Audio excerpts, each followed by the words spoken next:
Hello everyone, I am a grower. Today, I'm going to show you an easy way to grow tomatoes in hydroponics. We need the following materials: rock wool, seedling tray, tomato nutrients, planting basket, dissolved oxygen pump, and the most important, seeds.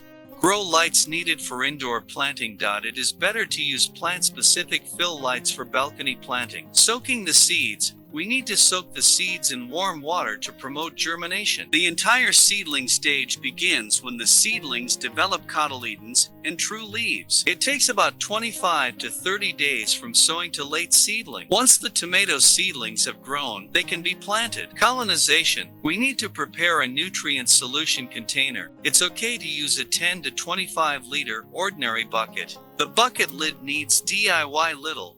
Drill a hole the size of a planter basket. Prepare tomato nutrient solution. Put in the air pump to dissolve the oxygen. Place the seedlings in the planting basket and soak the roots in the nutrient solution. When placed under a plant light, tomatoes can grow up healthily. During this time, we need to pay attention to the light. At vegetative growth period, use more blue light. ppfd is 300-600 mol/m superscript 2/s.